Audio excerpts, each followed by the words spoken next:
आप सभी को नमस्कार। आज हम,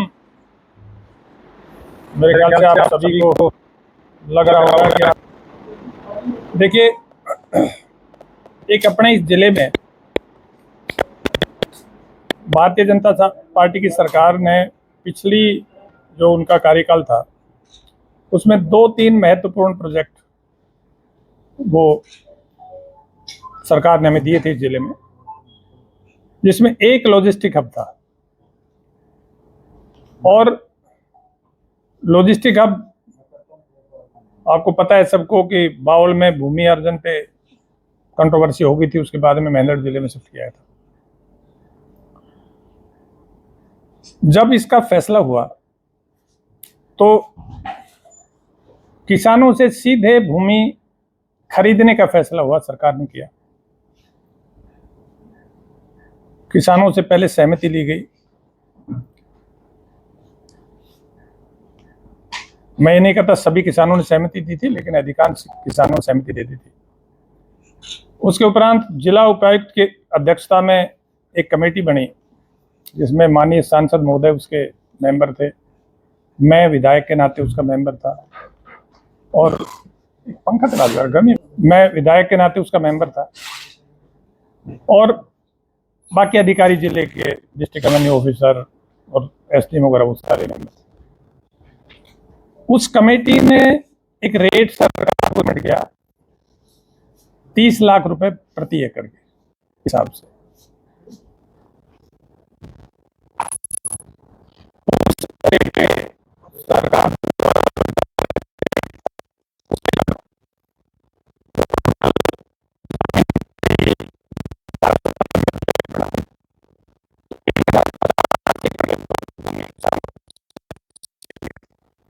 तो 50 एकड़ के मालिक जो किसान थे, उन्होंने जमीन बेचने से इनकार कर दिया था।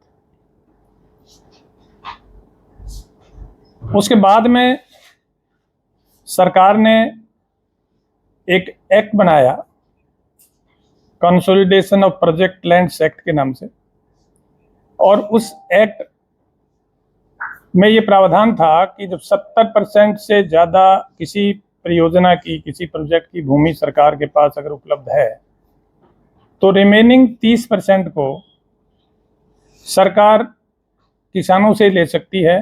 2 तरीके से। एक तरीका तो ये था कि जमीन के बदले जमीन किसान को दे दी जाए, और यदि जमीन ना लेना चाहें तो सरकार द्वारा निर्धारित दरों पर उसकी अदायगी की जाए।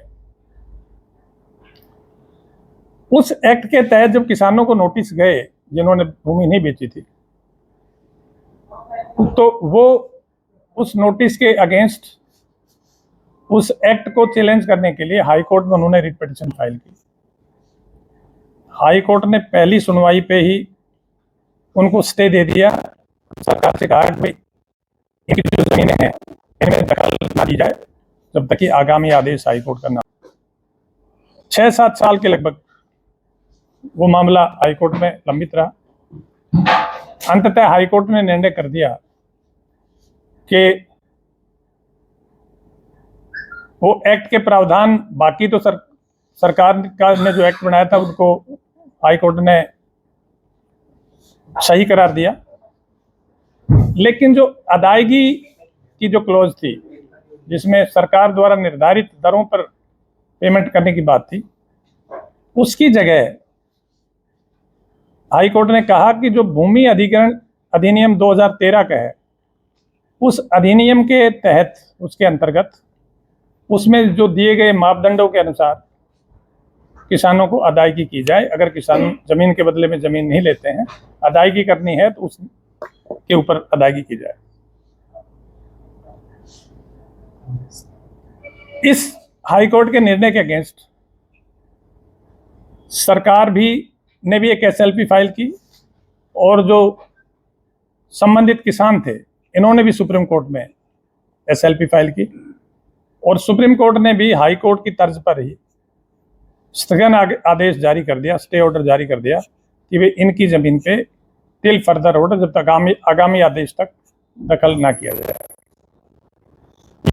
की स्थिति है। लेकिन मुझे यहां क्यों आना पड़ा, इसका कारण यह है कि इसी बीच एक स्टेटमेंट दी गई कि लॉजिस्टिक हब की जमीन की खरीद में भ्रष्टाचार हुआ है, और यह दावा किया गया कि सबूत हैं उनके पास और सबूत पेश करेंगे। इस स्टेटमेंट के बाद में 1 दर्जन से ज्यादा प्रेस कॉन्फ्रेंसेज हुई, और उन प्रेस कॉन्फ्रेंसेज में मेरा नाम लेकर सीधा आरोप लगाए गए कि इन्होंने भ्रष्टाचार किया है, और ये कहा गया कि भूमि अधिग्रहण अधिनियम 2013 के तहत किसानों को पेमेंट नहीं करवाई और सरकार से मिलकर मिली भगत करके और किसानों का अहित किया। मैं कुछ सफाई देने या नहीं आया हूं, ना ही मुझे किसी से अपनी ईमानदारी की सर्टिफिकेट चाहिए कि मैं किसी से ईमानदारी की सर्टिफिकेट लेने आया हूं। लेकिन क्योंकि आम जनता में एक गलत संदेश जा रहा है, भ्रम फैला हुआ है, उस भ्रम को दूर करने के लिए मैं इस विषय में कुछ तथ्य जो वास्तविकता है, रिकॉर्ड के आधारित है, वो मैं आपके समक्ष रख दिया।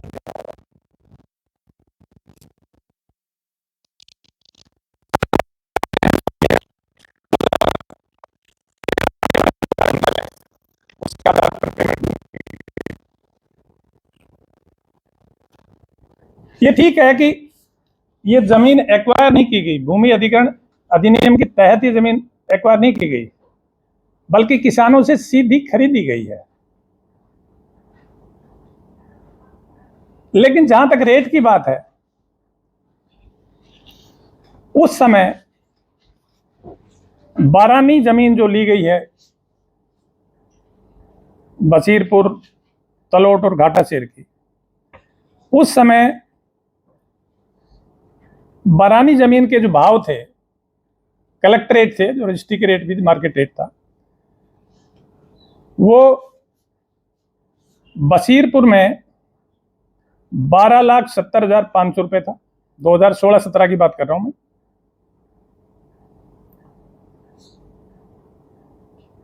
तलोट में 12,70,000 था, और घाटासेर में 12,10,000 रुपए था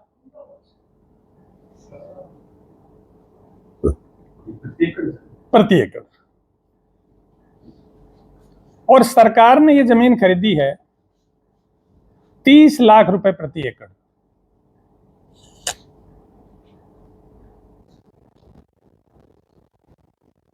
हैं कि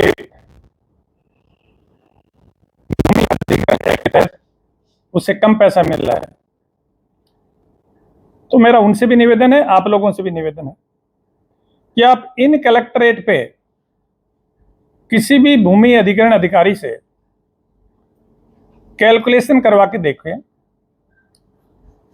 कि क्या वास्तव में ये पैसा उस अधिग्रहण के जो दर है उससे कम है। इसके उदाहरण के लिए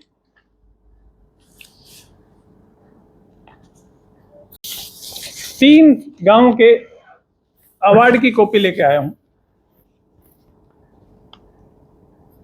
जो लॉजिस्टिक हब के साथ लगने वाले गांव हैं। लॉजिस्टिक हब को जो आने वाला रोड जो नेशनल हाईवे अथॉरिटी ने बनाया है, आपने देखा होगा, जो खानपुर, मांदी और ताजीपुर गांव में से है, उस गांव का जो अवार्ड हुआ है उस, और वो इससे ये जमीन सरकार ने खरीदी है 2017 में, और ये अवार्ड है 2019 के अवार्ड है।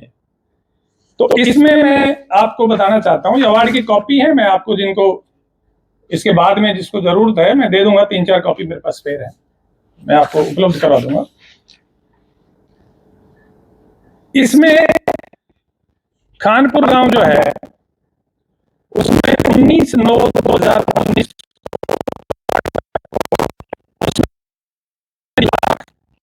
500 रुपए प्रति एकड़ उनका कलेक्टर रेट था 12,70,900 रुपए, खानपुर गांव का। शाहपुर अव्वल मांडी जिसको कहते हैं, इसका कलेक्टर रेट था 17,10,500 रुपए, और उनको रुपया दिया गया 37,23,602 रुपए। ताजीपुर गांव का कलेक्टरेट था 12,56,900 रुपए, और उनको दिए हैं 33,47,656 रुपए। और ये जो अवार्ड हैं, ये 2 अवार्ड तो इसमें से 19/9/2019 को हैं, और तीसरा अवार्ड हुआ है 13/8/2019 को। मैं आप लोगों से एक बात बताना चाह रहा हूं, और जो लोग बड़े जोर शोर से प्रचार कर रहे थे, लोगों को कह रहे थे कि 1 करोड़ रुपए की जमीन थी, 70 लाख रुपए जमीन बढ़ते थे लॉजिस्टिक हब के उस जो भूमि अधिग्रहण अधिनियम के अंतर्गत कैलकुलेशन से, और जो सीधे आरोप लगा रहे थे कि 70 लाख 80 लाख रुपए बढ़ते थे और 30 लाख दिलवाए, बाकी के 2 साल बाद नेशनल आयोग ने किया, वो वही उसी भूमि अधिग्रहण एक्ट के तहत की है। तो ये इतनी बड़ी सफेद झूठ लोगों में क्यों फैलाई जाती है?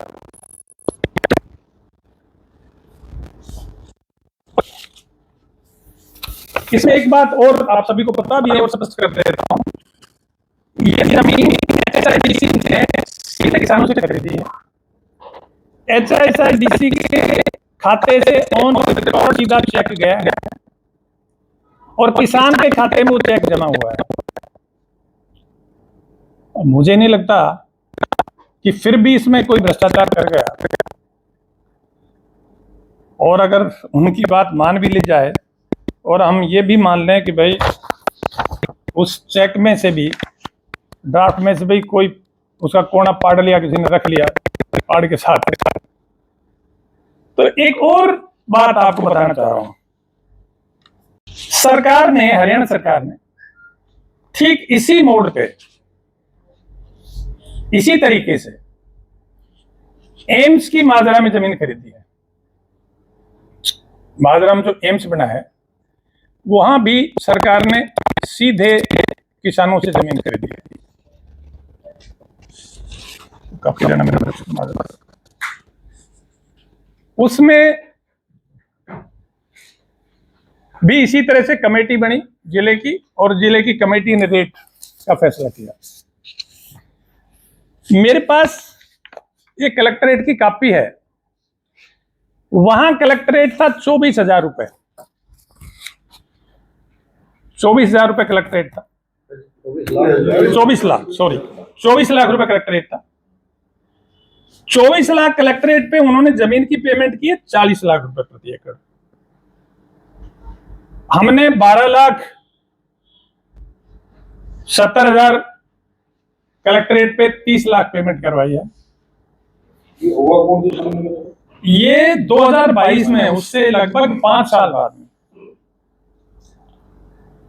5 साल बाद में उन्होंने 24 लाख कलेक्टरेट पे 40 लाख रुपए दिलवाए हैं।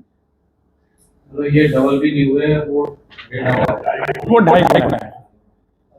तो मैं ये समझता हूं, मैं ये पूछना चाहता हूं जो लोग ये खेल खेल रहे हैं उनसे, कि भी अगर हमने 12,70,000 की कलेक्टरेट पे 30 लाख रुपए देकर भ्रष्टाचार कर दिया, तो ये 24 लाख पे 24 लाख रुपए के रेट पे कलेक्टरेट पे 40 लाख रुपए दिलवाए हैं, तो ये बिल्कुल साफ सुथरा है क्या? हालांकि मेरा ये मानना है कि ये दोनों ही सरकार के प्रोजेक्ट हैं, और दोनों ही बड़े पारदर्शी तरीके से इनकी जमीन दी गई है और पेमेंट की गई है। मैं उन पे भ्रष्टाचार का आरोप नहीं लगाता। बूथ की बात आ रही है, बूथ भी उनको दिया, मैं उस पे भी आता हूँ। तो मैं तो ये कह रहा हूं कि वो कम से कम आरोप लगाने से पहले इतना तो सोच ले कि भाई जब आपकी 24 लाख पे 40 लाख रुपए देते हो तो आप मिस्टर क्लीन हो, आपकी छवि बिल्कुल, आपकी छवि साफ है, बिल्कुल आपके कपड़े बिल्कुल सफेद हैं। और दूसरी जगह जहां 2.5 गुना दिलाया गया है वहां भ्रष्टाचार हुआ है, उनके ऊपर आप सीधा कीचड़ उछाल रहे हो। तब आप जो बूथ की बात कह रहे थे, मेरी जानकारी के मुताबिक 100 गज का एससीओ साइट एक किसान को दिया है, प्रत्येक किसान को, और उसके बदले 5 लाख रुपए की उसकी पेमेंट काटी गई है। 100 गज के बूथ के बदले 5 लाख रुपए किसान की काटी गई है। तो ये प्रचार हो रहा था कि भी उसमें ही इनको एक्स्ट्रा दिया गया है, उसका पैसा दिया गया है। आप वेरीफाई कर लो, मेरे पास जो सूचना है उसमें 5 लाख रुपए प्रति किसान काटा गया है, मैंने जो पता किया है। अब मुझे ये बताओ कि उसी किसान से जमीन ली आपने 40 लाख रुपए एकड़ में, उसका प्रति गज अगर निकालो तो 824 रुपए प्रति गज बनता है। आप उसी के किसान से उसी की जमीन के 5,000 रुपए प्रति गज ले रहे हो और आप साफ सुथरे हो।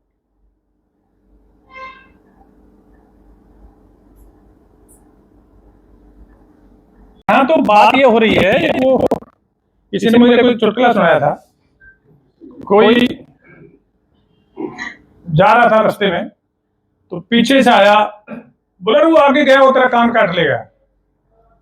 तो उसने ये नहीं देखा तेरा कान तेरे पास है कि नहीं, वो दौड़ गया उसके पीछे। कोई पूछा कहां जा रहा है, बोले मेरा कान ले गया। बोले तेरा कान तो तेरे पास है। बोले यार वो कह रहा था फलाना कान ले गया। तो यहां तो मतलब मेरी समझ नहीं आई, इतने अच्छे प्रोजेक्ट हैं, इन प्रोजेक्ट्स को आगे बढ़ाने की बात करने की बजाय रोजाना लोगों के दिमाग में भ्रांतियां फैला रहे हैं, रोजाना। और मैं वैसे नहीं आया यहाँ आपके सामने, मैं पिछले 6 महीने से मैंने बहुत इग्नोर किया, बहुत बर्दाश्त किया, लेकिन ऐसी ऐसी भाषा का प्रयोग करते हैं सोशल मीडिया पे जिसको पढ़ना तो दूर, वैसे ही सुन के आदमी, लेकिन मैं चुप रहा। मैंने कहा ये कर लेने दो इनको, और लगातार करके इनका प्रयास ये था कि इस पे ये लपेट दो, ये आरोप जो है ना भ्रष्टाचार का, इस पे छिपा दो, ताकि लोग, आम आदमी ये कहने लग जाए कि इसमें तो भ्रष्टाचार हुआ है। भाई मैं तो एक बात समझ नहीं आती मेरे, यार चुनाव हारने के बाद में तो तसल्ली हो जानी चाहिए थी। मतलब जो आदमी चुनाव हार जाता है तो उसको दिमाग से निकाल दो, जो भी हुआ। लेकिन मैं कहता हूं तब तो संतुष्टि होनी चाहिए, लेकिन रोजाना कुछ न कुछ बचते रहते हैं, और बाकायदा मीटिंग्स होती हैं, डायरेक्शंस होती हैं। तो ये बात मैंने आपको पहले भी कहा था कि मुझे उनसे सर्टिफिकेट चाहिए ईमानदारी। और भाई अगर तुम उनकी मदद करना चाहते हो ना सारे, तो एक काम कर दो,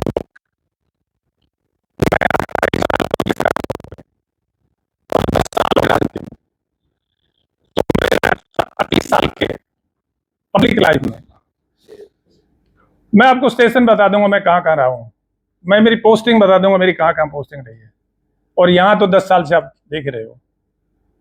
तो आप अपना कैमरा ले जाओ, पूछो लोगों से यार कुछ मिले मेरे खिलाफ तो चलाओ, वायरल करो उसको, इनको भी दिखाओ यार उसके खिलाफ हमने ये ढूंढ लिया। आप किसी आदमी के काम से, मैंने क्या पाप कर दिया? अगर मैंने इस इलाके की उजड़ी जमीन को, उजड़ी खेती को मैंने पानी दे दिया, मैंने पाप कर दिया क्या?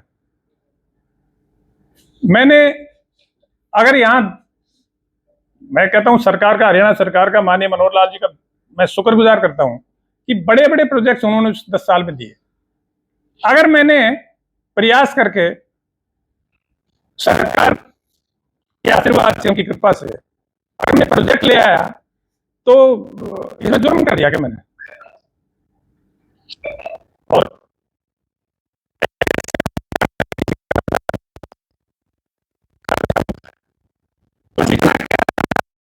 फायदा रहेगा, ये बिना काम के इन प्रोजेक्ट्स को बर्बाद ना करो, मेरी उनसे विनम्र प्रार्थना है कि इस इलाके पे दया करो।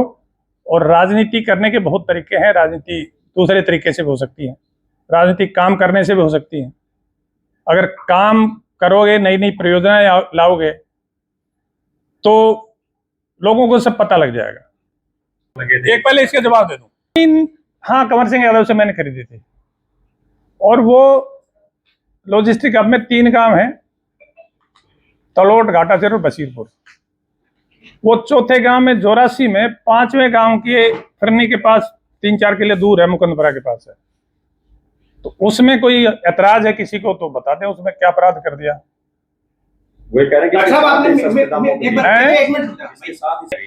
वो कंवर सिंह यादव ने ये लॉजिस्टिक की जमीन खरीदी थी 2017 में, और वो जोरासी में नहीं खरीदी गई थी। कंवर सिंह यादव ने खरीदी शायद 2022 या 23 में, और उससे पहले एक झज्जर के आदमी ने वो जमीन खरीदी, उससे 10 साल पहले। और अगर जमीन खरीदना अपराध है तो मैं आपकी सूचना के लिए बता दूं, अब तो हम सब कुछ हैं। जब 1961 में मेरे पिताजी की डेथ हुई 55 में, मेरे जन्म के कुछ दिन बाद में, मेरी माँ ने 4 किले जमीन तो उस जमाने में 11,000 में मुरादपुर वाले में खरीदी थी। उसके बाद भी हमने जमीन खरीदी है। जमीन, जमींदार कोई जमीन खरीदता है, अगर वो संचय ना, वो तो कैलकुलेशन करवा लो।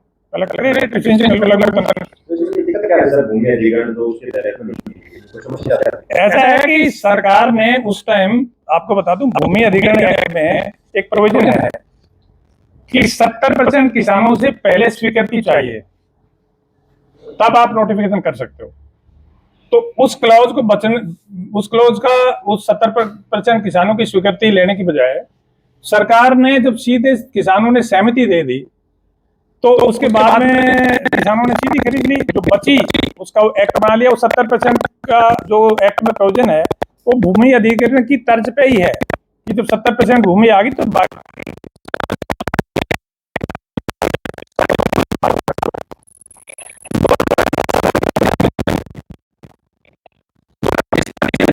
कोई, मतलब कहीं कोई चर्चा नहीं थी, ना किसानों को कोई शिकायत थी, ना किसी और किसी को शिकायत थी। 2025 में शुरू की, और वो शुरू भी एक स्टेटमेंट आया, उसके बाद में सारी प्रक्रिया शुरू। जो स्वास्थ्य मंत्री के पीआरओ है, अगर पत्रकार उनसे सवाल पूछते हैं तो मेरा सवाल नहीं है।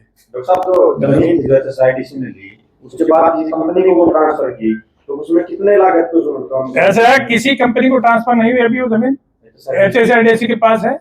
और मैं आपकी सूचना के लिए बता दूं, भारत सरकार का मिनिस्ट्री ऑफ रेलवे का और HSIDC का 50-50% शेयर होल्डिंग में है। ये अभी इस पे इंटरनल रेल की जो साइडिंग्स है, यार्ड है, उसका काम पूरा लगभग पूरा हो गया। पानी का कनेक्शन, बाहर से कच्चा पानी, यहाँ से नहर का पानी चला गया। बिजली की स्पेशल डेरोली से 220 kV की लाइन आपकी खींच गई। कनेक्टिंग रोड लॉजिस्टिक अब को मंडी से हो गया है, और अब इंटरनल डेवलपमेंट के लिए टेंडर होगा, उसी कंपनी को देंगे। और मैं आपको बता दूं, जब प्रोजेक्ट इस तरह के बढ़ते हैं तो उसके बाद में फर्दर डेवलपमेंट के लिए जो होते हैं, तो नेचुरली प्राइवेट कंपनी, जिनको लॉजिस्टिक कंपनीज है, वो आएंगी, प्लॉट खरीदेंगी और यहाँ अपना काम शुरू करेंगे। लॉजिस्टिक हब का मतलब होता है लॉजिस्टिक कंपनीज आएंगी बाहर से, और ये हर सरकारी परियोजना में होता है, पहली बार नहीं हो रहा। हुड्डा भी जब लैंड एक्वायर करता है, सेक्टर बनाता था, तो आपने देखा होगा कि प्राइवेट लोगों को बाहर प्लॉट बेचता है। तो इसमें कोई इस वक्त SPV की बात करें,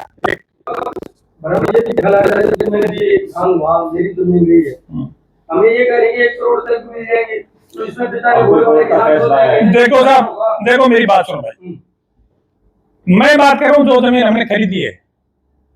अब जो किसान जो बच रहे हैं, मैं तो कहता हूँ 5 करोड़ दिलवा दो, मैं तो बहुत खुश होऊंगा। अब तो मैं तो कहीं हूँ नहीं पिक्चर में, अब तो जो पावर में है वो उनको चाहिए 2 करोड़ दिलाओ, 5 दिलाओ, ये तो बड़ी खुशी की बात है। पावर की बात याद आई, चर्चा सुनने को मिल गया, नाव आ रहे और में भारी भीड़ लगती है, अधिकारी आपका नहीं बोलते। अरे नहीं, ये बात आज का विषय नहीं है, इसको डाइवर्ट मत करो। आपने क्या कर रहे हैं? आपने किया, आपने डिस्ट्रिक्ट और मेडिकल दोनों ही सरकार के प्रोडक्ट होते हैं और सरकार के लिए लोग मतलब आपकी ही पार्टी के लोग उसका विरोध कर रहे हैं। देखो मैं सरकार की बदनामी नहीं हो रही है। ऐसा है कि ये प्रोजेक्ट तो सबको मिलके इसको आगे बढ़ाना चाहिए, किसी को विरोध नहीं करना चाहिए। सरकार की बदनामी नहीं हो रही। मैं कह रहा हूँ किसी को विरोध नहीं करना चाहिए। आप मेरी पानी की बात कर रहे हो। डॉक्टर राजनीति में आरोप प्रत्यारोप तो चलते रहेंगे। सारा जिला बल्कि पूरा हरियाणा झारखंड की लॉजिस्टिक हब ये प्रोजेक्ट आपका लाया हुआ है और इसका श्रेय आपको ही मिलेगा। मैं तो ये आपसे पूछना चाहता हूँ कि जिले के हजारों युवा जो बेरोजगार हैं वो बड़ी उम्मीद लगाए बैठे हैं ये शुरू कब होगा। तो मैं आपसे पूछना चाहता हूँ कि इसका शुरुआत। देखो साहब मैं तो ये कहता हूँ जो लोग सुप्रीम कोर्ट में बड़े बड़े वकील पेश कर रहे हैं ना उतनी ताकत इधर लगा देंगे, प्रोजेक्ट शुरू हो जाएगा। डॉक्टर साहब अब जो कोर्ट का फैसला है कितने किसानों की जमीन पड़ेगी है सर जो केस कोर्ट में? जी जब जो कोर्ट का फैसला है स्टे का उससे कोई लॉन्ग एक्सटेंशन पड़ेगा? देखिए ऐसा है कि फर्स्ट फेज का जो मेरी जानकारी है फर्स्ट फेज में कोई फर्क नहीं पड़ेगा। सिर्फ एक 2.25 एकड़ जमीन है जो रेलवे के ट्रैक की जमीन है, उसका भी वो कह रहे थे वे आउट निकल जाएगा, कुछ उसको ट्रैक को थोड़ा छोटा करना पड़ेगा। बाकी हाँ सेकंड फेज के लिए तो जरूर जमीन की जरूरत पड़ेगी और हो जाएगा फैसला। अब देखो ना बड़ी अजीब सी बातें हैं, सुप्रीम कोर्ट ने सिंपली उसको स्टे किया है कि उन दोनों पार्टी चलेगी, स्टे कर दी। आपने देखा होगा सोशल मीडिया पे अखबार में बोला सुप्रीम कोर्ट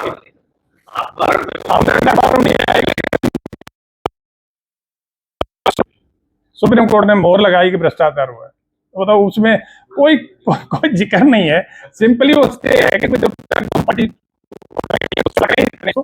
आगे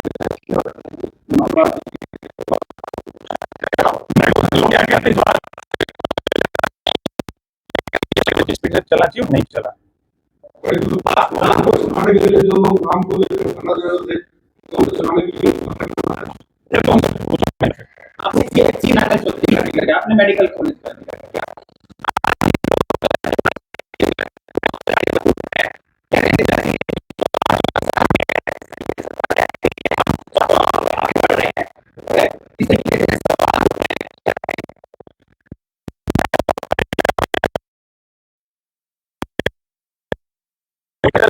तो चलाना चाहिए।